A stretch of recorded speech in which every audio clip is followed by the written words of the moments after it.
나의 하루 X뮤직에서 나를 도와서 내가 깨닫게 했어.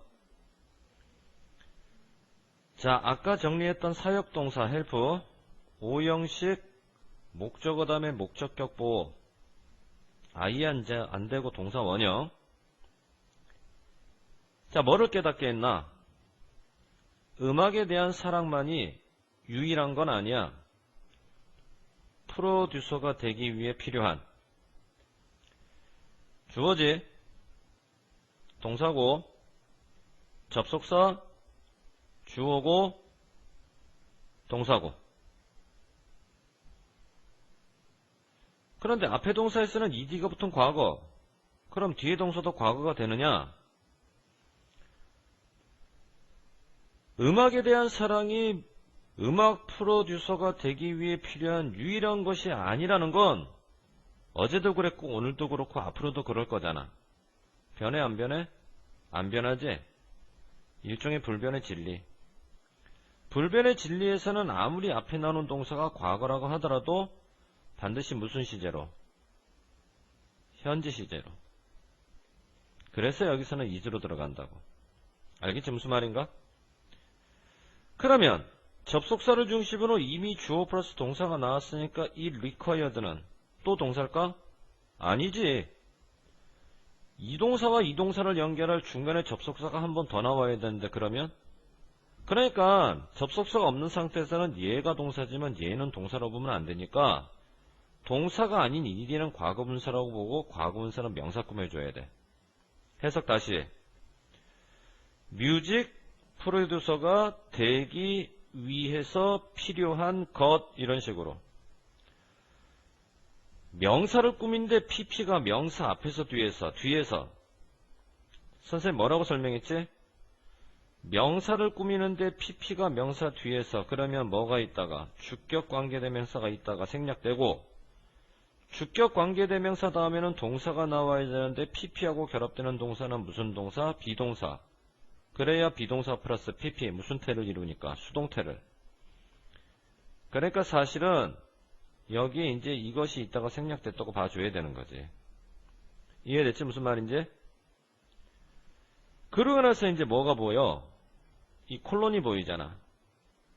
콜론이라고 하는 것도 사실 하나의 접속사야. 그러니까 여기서부터 새로운 문장이 시작되는 거지. 그러면 음악 프로듀서가 되기 위해서 절대적으로 필요한 게 음악에 대한 사랑이겠지만 그것이 유일한 건 아니다라고 그랬으니까 그 밖에 또 뭐가 필요하니? 인내심, 리더십, 그리고 마지막으로는 의사소통 기술. 세 가지가 더 필요한 거야. 음악에 대한 좋은 귀 이외에, 그래서 on top of 하게 되면 이외에. 여러분이 알고 있는 뭐하고 똑같나? in addition to. 요 in addition to가 뭐뭐 이외에 이렇게 번역되잖아. 그러면 봐봐. 쌤이 좀 전에 콜론은 또 다른 접속사라고 했고 접속사가 나왔으면 뭐 플러스 뭐의 구조? 주어 플러스 동사의 구조. 그럼 이 동사의 주어를 어떻게 잡아야 돼? 이렇게 주어로 잡지? 이거는 수식 들어가는 거고. 그러면 주어가 하나, 두 개, 그리고 세 개니까 복수라고 보고 여기서는 a로 들어가지.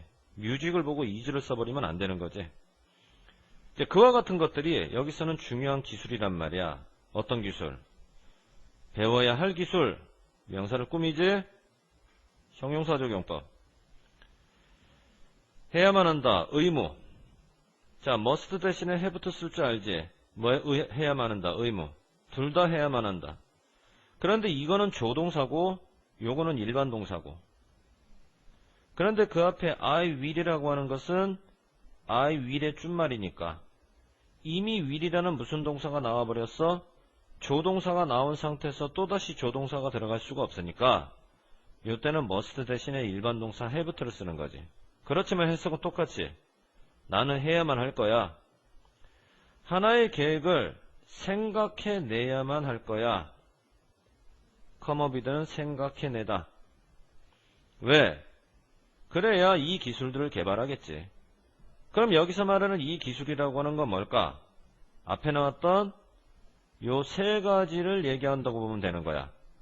자기는 음악에 대한 사랑만 있으면 될 줄 알았는데 그거 말고 세 가지가 더 필요하다라는 거지. 자, 화살표 찔렀어?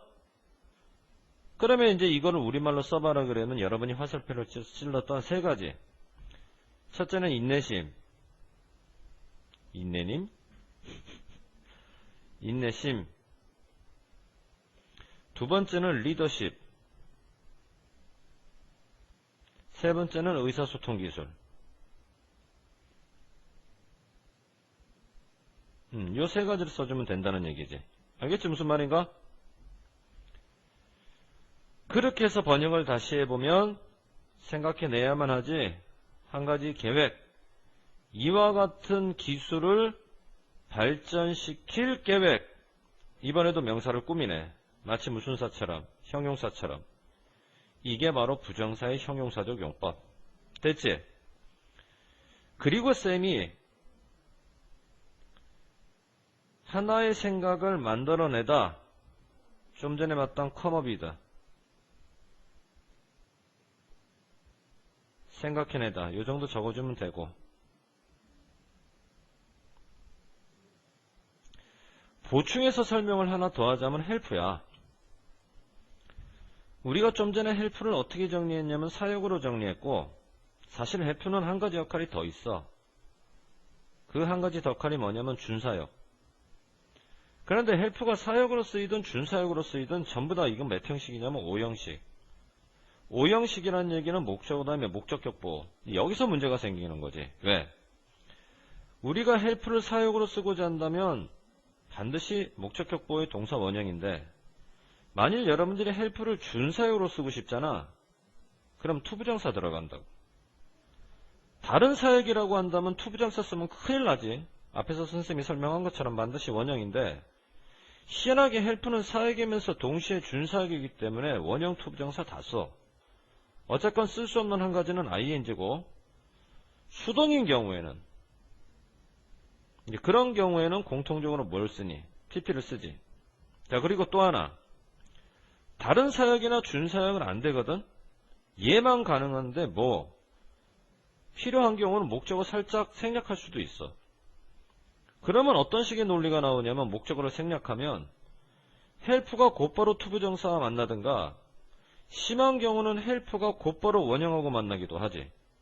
그러니까 이런 식으로 시험이 나오게 되면 주어 주고 헬프 주고 그 다음에 선택하라고.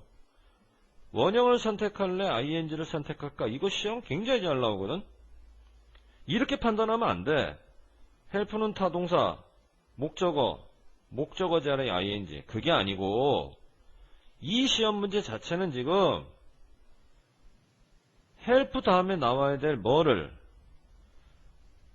목적어를 생략을 하고 여기 목적어를 질문하는 게 아니라 목적격 보호를 질문하는 거야. 목적격 보호 자리에는 둘 중 하나 써야지 ing 쓰면 안 되지. 그러니까 지금 이렇게 답안이 들어간다고. 근데 이제 겉으로 볼 때는 이렇게 들어가면 하나의 주어 다음에 동사가 두 번 나오니까 되게 어색해서 ing를 쓰지만 ing를 쓰게 되면 더 어색해지는 거야, 문법적으로. 이 말을 왜 하느냐? 지금 이 문장을 학교 선생님이 바꿀 가능성이 있어서 그래. 어떻게 바꿀 가능성이 있나? 여기 나오는 목적어 미를 살짝 생략시키고 help라는 동사 다음에 realize는 원형을 곧바로 옮겨붙일 수가 있다고.